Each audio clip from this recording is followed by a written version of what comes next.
एक सुंदर घटना हमारे पुराणों में आती है। एक बार देवताओं में, मानवों में और दानवों में झगड़ा हो गया। सबने सुना, चरितम रघुनाथस्य शतकोटि प्रविस्तरम। भगवान श्री राम का चरित्र शतकोटि प्रविस्तर है। तो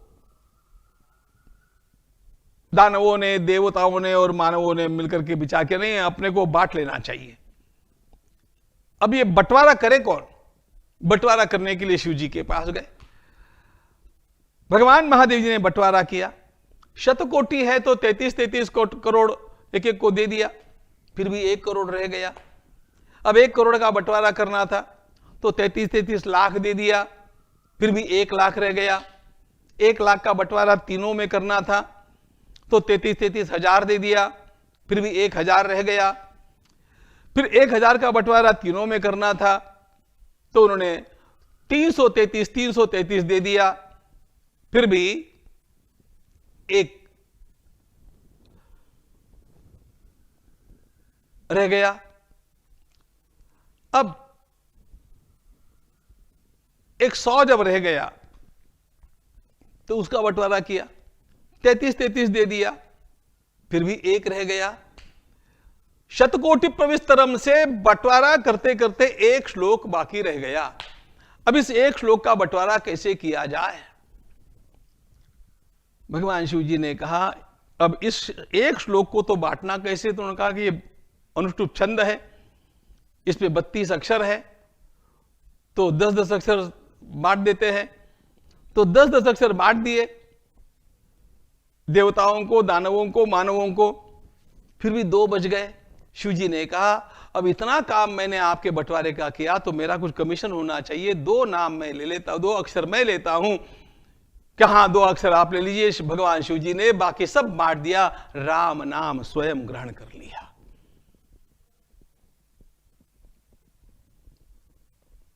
श्रीमच्छंभु मुखेंदु सुंदर वरे संशोभितम सर्वदा।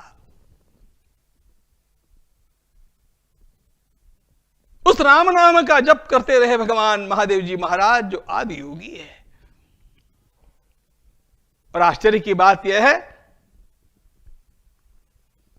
उसी राम नाम का उपदेश काशी में विश्वनाथ भगवान, जो भी व्यक्ति वहां पर अपना प्राण छोड़ता है, उसके दक्षिण कर्ण में उस राम नाम का उपदेश करते हैं। वह राम नाम ही तारक ब्रह्म कहलाता है। आपको क्या लगता है ये सारी काल्पनिक बातें हैं? ठाकुर रामकृष्ण देव की जीवनी आप पढ़िएगा मित्रों। एक ही बार ठाकुर रामकृष्ण देव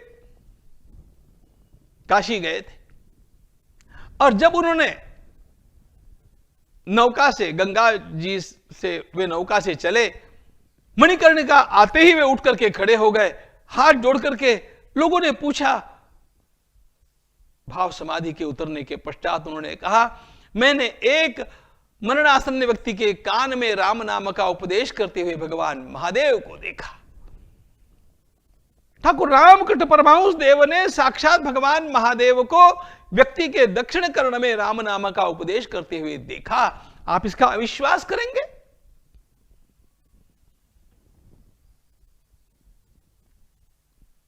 ये 2 अक्षर जो भगवान श्री महादेव जी ने चुने, ये सामान्य अक्षर नहीं है। भर्जनम भव बीजानाम अर्जनम सुख संपदाम तर्जनई यमदूतानाम राम रामेति गर्जनम। भर्जनम भव बीजानाम अर्जनम सुख संपदाम तर्जनई यमदूतानाम राम रामेति गर्जनम।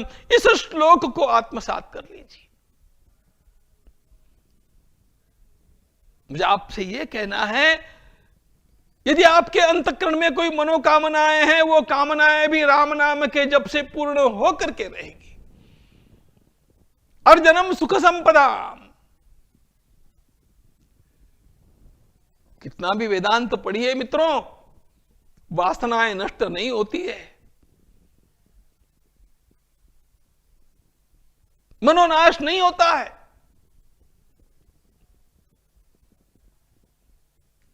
आखिर सारा वेदांत पढ़ करके करना क्या होता है हम लोगों को?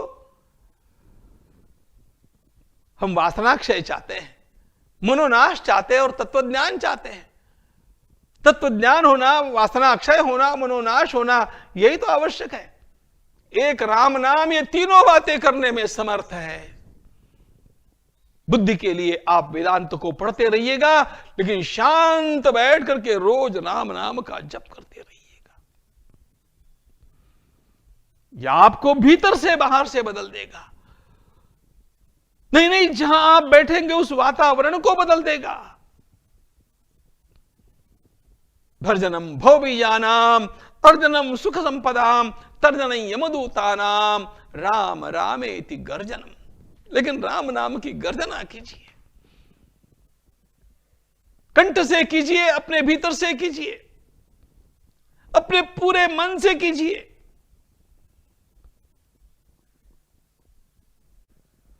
गोस्वामी जी महाराज तो राम नाम की महिमा का वर्णन करते हुए एक बड़ी अद्भुत बात बताते हैं। वे कहते हैं कि भीतर और बाहर दोनों ओर प्रकाश निर्माण करने वाला अद्भुत दीपक है। राम नाम मणिदीप धरु जीह दे हरि द्वार, तुलसी भीतर बाहिर हूं जो चाहसी उजियार। राम नाम की महिमा को देखो। जिस प्रकार राम नाम निर्गुण पंथियों के लिए भी उपयोगी और सगुण भक्तों के लिए भी उपयोगी, उसी प्रकार जिसे बाहर की समृद्धि चाहिए उसके लिए भी उपयोगी और जिसे आत्म शांति चाहिए उसके भी लिए उपयोगी। इसलिए वे कहते हैं, यह हमारी जिह्वा है ना, यह जिह्वा बहिर्जगत और अंतर्जगत दोनों के बीच की देहरी है। यदि घर में एक ही दीपक है तो हमारे संस्कृत शास्त्रों में आता है देहली दीप न्याय। देहली दीप न्याय, इसका अर्थ ऐसा है, दीपक एक ही है और अंधेरा हो गया है तो उसको देहली पर रख दिया जाए तो भीतर भी प्रकाश दिखता है, बाहर भी प्रकाश मिलता है। उसी प्रकार राम नाम के रत्नदीप को यदि जिह्वा के ऊपर रख लिया गया तो बाहर भी प्रकाश और भीतर भी प्रकाश। बाहर का प्रकाश समृद्धि का और भीतर का प्रकाश शांति का। भीतर शांति प्रदान करता है, बाहर समृद्धि प्रदान करता है। इसीलिए भर्जनम भवबीजानाम अर्जनम सुख संपदाम तर्जन यमदूतानाम राम रामेति गर्जनम। यह गर्जन जिह्वा पर रखे हुए इस राम नाम के द्वारा जब नियत रूप से होता है, योग की पद्धति से होता है, तब जाकर के अनुभूति का द्वार खुल सकता है। मित्रों, आलंबन बहुत सरल है, लेकिन इस आलंबन को भी ग्रहण करना पड़ता है। और इसलिए यज्ञ के रूप में अथवा योगाभ्यास के रूप में जब एक अनुशासन के द्वारा हम लोग आसन पर बैठ करके इस नाम के जप का आरंभ करते हैं तो जो होता है वह अद्भुत है, तो जो घटता है वह अद्भुत है। हेतु कृशानुभानु हिमकर को एक बात और भी ध्यान में लेनी चाहिए, संतों की वाणी का ठीक से अनुगमन करते रहना चाहिए, तब बातें ध्यान में आती है। वैसे आप आसन पर बैठ करके रोज केवल राम कहिए, केवल राम राम राम राम राम का दीर्घ उच्चारण करते रहिए, उसका अद्भुत परिणाम आप देखेंगे, अद्भुत परिणाम आप देखेंगे। जस्ट द फोनेटिक इफेक्ट, यह करके देखने की बात है। हम लोगों ने शिविरों में इसको करके देखा है। सबसे छोटा लघुतम ऐसा यह दिव्य मंत्र राम अपने आप में भगवान नाम भी है और मंत्र भी है। कोई बहुत बड़े मंत्रों की आवश्यकता नहीं है मित्रों, राम यह नाम ही परिपूर्ण मंत्र है। संत एकनाथ महाराज स्वयं कहते हैं, भगवान का सगुण रूप यह जमे हुए घी के समान स्वादिष्ट है। उस स्वादिष्ट भगवद रूप का चिंतन करते हुए जब नाम लिया जाता है तो जीवन में क्रांतिकारी परिवर्तन लाता है, सारा जीवन बदल जाता है। राम नाम का यह मंगल दीप प्रकट होकर के उनका अंतर्बाह्य तमोनाश हो जाए, इस प्रकार की शुभकामना सबके लिए वितरित करता हुआ राम नाम का चिंतन करने का मुझे जो अवसर दिया, उसके लिए चिन्मय मिशन का भी मैं हार्दिक धन्यवाद ज्ञापित करता हूं। इसी भगवान श्री राम के अयोध्या की जन्मभूमि के स्थित मंदिर के निर्माण कार्य में कोषाध्यक्ष के रूप में सेवा करने का इस जीव को कुछ भाग्य मिला।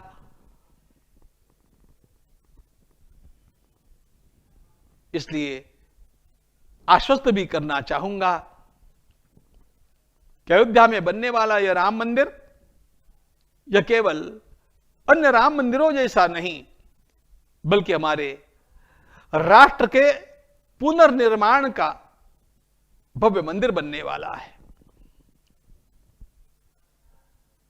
वहां पर जो शिला पूजन हमने देखा वह केवल एक सामान्य मंदिर का नहीं,